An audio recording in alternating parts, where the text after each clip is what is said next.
इस वीडियो को देखने और सुनने वालों को मुनीब आरिफ का सलाम।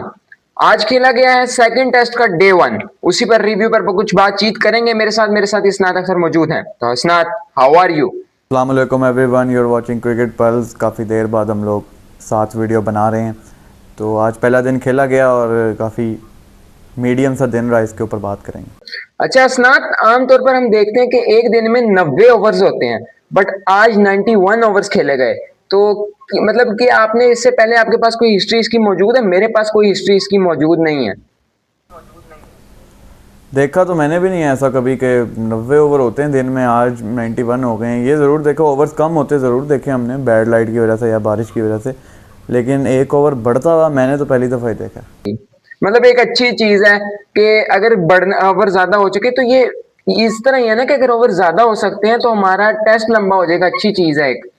हाँ, चीज़ तो सही है, अगर ओवर्स हो सकते हैं तो एज़ मैनी ओवर्स जितने भी आप करवा सकते हो आप करा लो। जैसे मैं भी जब मैच देखने गया था तो उसके बाद भी 1-2 ओवर हो सकते थे जब दिन ख़त्म हुआ, लेकिन वो जो सेट वहाँ पे स्क्रीन पे लिखा हुआ था कि 90 ओवर ही होने हैं, तो वो उससे एक बॉल भी उन्होंने ज़्यादा नहीं की। आज हुआ ऐसा, अजीब सा था लेकिन अच्छी चीज़। अच्छा जी, डे 1 स्टैम्प्स हो चुका है। पाकिस्तान ने 91 ओवर 91 ओवर्स में 259 रन बनाए हैं 5 विकेटों के नुकसान पर। अब जब डे 2 का आगाज होगा तो साउथ शकील और सलमान अली आगा इनिंग्स को आगे बढ़ाएंगे। साउथ शकील 42 रन पर नॉट आउट खड़े हैं और सलमान अली आगा 10 स्कोर पर नॉट आउट खड़े हैं। असनाद, अगर मैं पाकिस्तान का बैटिंग कार्ड शेयर करूं आपके साथ या अपनी ऑडियंस के साथ, वैसे तो सब जानते हैं, लेकिन मैं आपको एकदम सरसरी सा बता देता हूं। अब्दुल्ला शफीक 57 रन पर आउट हुए, इमामुल हक 17 पर बोल्ड हुए। उस, उसके बाद स्कीपर शान मसूद ने 87 रन की इनिंग्स खेली। बाबर आजम एक दफा फिर से नाकाम हुए, 16 रन की इनिंग्स। साउथ शकील अभी बैटिंग पर है 42 रन। मोहम्मद रिजवान 19 पर एलबीडब्ल्यू हुए और सलमान अली आगा 10 पर नॉट आउट है। ये आप पाकिस्तान के बैटिंग ऑर्डर को या बैटिंग कार्ड को किस तरह देख रहे हो? देखिए, पाकिस्तान ने बिल्कुल एवरेज सी बैटिंग की है। मैं नहीं समझता कि कोई बहुत बड़ा तीर मारा है पाकिस्तान ने। वो ज़रूर आप कह सकते हो कि स्पिन पिचेस हैं तो वो स्कोर अच्छा बन गया, लेकिन पाकिस्तान को चांसेस बहुत ज़्यादा मिले हैं। साउथ अफ्रीका बहुत ही गंदी फील्डिंग आज उन्होंने की है, इतने सीधे सीधे कैचेस ड्रॉप किए हैं, स्टंप छोड़े हैं।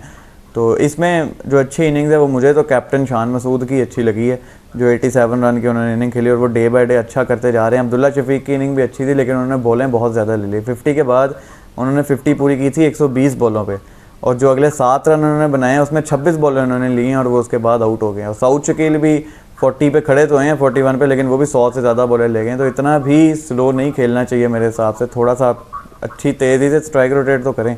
और आगा के ऊपर कल मुझे उम्मीद है वो थोड़ा तेज़ खेलते हैं, क्योंकि एक सेशन के अंदर अंदर ही इसमें कोई डाउट नहीं है पाकिस्तान आउट हो सकता है, क्योंकि डे 1 पे पिच अलग होता है, फिर डे 2 पे स्पिन आता है। क्योंकि ये स्पिन विकेट है तो अगले दिन जाहिर है एक अलग किस्म का सिनेरियो होगा। अच्छा असनाद, पिच किस तरह का लग रहा है? मतलब आगे जाके जैसे लाहौर वाले मैच में हुआ था कि आगे जाके ज्यादा स्पिन होना शुरू हुआ था, तो पिच देखकर आपको ऐसा लग रहा है कि आगे जाके एक्स्ट्रा स्पिन होने का, तो इसी इनिंग्स में जितने रन बना लेंगे उसका फायदा होगा? ये दो बातों का जवाब दे दें। लेकिन स्पिन तो होगा ही होगा यहाँ पे, ऐसा हो ही नहीं सकता कि पिच, क्योंकि वो फ्लैट विकेट्स नहीं है जिस तरह से पहले बनती होती थी, तो स्पिन तो होना ही होना है। आज थोड़ा बहुत बॉल बैठ रहा था, हल्का फुल्का बैठ रहा था, लेकिन कल ज़्यादा स्पिन होती हुई आपको नज़र आएगी। स्कोर जो आपने पूछा कि क्या इनफ होगा, अभी पाकिस्तान का कितना स्कोर है मुझे जहन में नहीं है इस वक्त। 259 स्कोर है, तो पाकिस्तान को 350 करना चाहिए यहाँ पे इस सिचुएशन के मुताबिक। लेकिन एक कंफर्टेबल स्कोर तक जाना है तो 300 प्लस भी आप कर लो तो सामने वाली टीम पे वैसे ही प्रेशर रहेगा। पिछली इनिंग में भी, पिछले मैच में भी पहली इनिंग का ही जो आपका स्कोर था उसने ही आपको मैच बचा के दिया, क्योंकि सेकंड इनिंग तो फ्लॉप थी। तो इस दफ़ा भी ऐसा ही होगा, सेकंड इनिंग में मुश्किल होगी आपको बैटिंग करने में। तो जितना स्कोर आप ज़्यादा बना सकें उतना बनाएं। 300 प्लस तो होना चाहिए, क्योंकि साउथ शकील भी बैटिंग पे हैं इस वक्त, सलमान आगा भी बैटिंग पे, नीचे भी जिन प्लेयर्स ने आना है वो बल्ला लगा लेते हैं। तो 315 330 तक जाना चाहिए। अच्छा असनाद, हम अगर प्लेइंग पे बात करें तो प्लेइंग हमारी खेल रही थी अब्दुल्ला शफीक, इमामुल हक, शान मसूद, बाबर आजम, साउथ शकील, मोहम्मद रिजवान, सलमान अली आगा, नुमान अली, साजिद खान, शहीन शाह अफरीदी, आसिफ नाजरीन, अगर आपने मेरा प्रीव्यू देखा तो मैं यही बात कर रहा था कि हसन अली बाहर होके रहेंगे तो हम ऐड करेंगे एक स्पिनर, और मैं ये कह रहा था कि अबरार को ऐड करें, बट इन्होंने कर दिया आसिफ अफरीदी को ऐड। असनाद, क्या बेहतर था, आसिफ अफरीदी के अबरार अहमद? ऑब्वियसली अबरार अहमद ही बेहतर थे। मैं तो समझ नहीं पा रहा कि आपने कितनी उम्र वाले लोगों को चांस देना है। आपने उनको स्क्वाड में रखा हुआ था, ठीक है, लेकिन अब आप उनको खिला भी रहे हो और मुझे समझ नहीं आती, और होगा ये सीरीज़ खेलेंगे, अगली सीरीज़ में आपको नज़र ही नहीं आएंगे, या ज़्यादा से ज़्यादा बांग्लादेश सीरीज़ में इनको ट्रैवल करा दिया जाएगा। तो मैं तो अबरार को ही समझता हूँ, अबरार को ही खेलना चाहिए। पाकिस्तान की टीम बहुत ही ज़्यादा अजीब हरकतें कर रही है कि 38-38 साल के बूढ़ों को आप चांस दे रहे हैं, तो ये अच्छी चीज़ नहीं है। अबरार को खेलना चाहिए था, क्योंकि अबरार आया था जब टेस्ट में तो उसने विकटें ली थी, 6-7 विकटें फ्लैट विकेट पे ली थी जब इंग्लैंड हमें 3-0 करके गया था। तो अबरार को लंबा ना लेके जाना और किसी और को बीच में ले आना जो प्लान्स में नहीं था, ये अजीब ही चीज़ है। हसनाद, ऐसा है कि जब मैं प्रीव्यू बना रहा था ना, तो मैंने एक बात की थी, अगर आपके प्लान में ये है ना कि आपने सेम प्लेइंग में जाना है, तो आप हसन अली को प्लीज चेंज कर लें, आप खुरम शहजाद को खिलाएं। तो वो एक अच्छा फैक्टर हो सकता था ना कि अगर हमने हसन को रिप्लेस करना था तो हम खुरम शहजाद से भी कर सकते थे। खुरम शहजाद को तो कभी 11 से बाहर निकालना बनता ही नहीं था, और बहुत लोगों को भी मैंने सुना है और मैं देख भी रहा हूँ, जैसे साउथ अफ्रीका ने मार्को यानसन और रबाडा को खिलाया, और मार्को यानसन ने मल्डर वाला रोल नहीं प्ले किया कि 2 ओवर कराए और साइड पे हो गया, उसने अच्छे भले ओवर करवाए, इवन लंच के बाद भी वो ओवर कर रहा था। तो ऐसा नहीं है कि बिल्कुल ही कुछ नहीं है फास्ट बॉलर। सर, जैनसन ने 16 ओवर करवाए हैं, 6 मेडन्स हैं, 42 रन खाए हैं उसने, और 2.63 की इकॉनमी से ओवर करवाए हैं। हाँ, तो मैं वही कह रहा हूँ ना कि उन्होंने ओवर्स करवाए हैं, अनलाइक द लास्ट मैच के मल्डर ने सिर्फ 2 ओवर करवाए, टोटल पूरे मैच में 2 ओवर करवाए, सेकंड इनिंग में वो बॉलिंग करने नहीं आया मेरे ख्याल से। तो यहाँ रबाडा ने भी ओवर करवाए हैं, यानसन ने भी करवाए हैं, तो इसका मतलब है कि कुछ ना कुछ फास्ट बॉलर्स के लिए भी है। तो अच्छी चीज़ ये थी कि आप खुरम शहजाद को भी साथ ऐड कर लेते।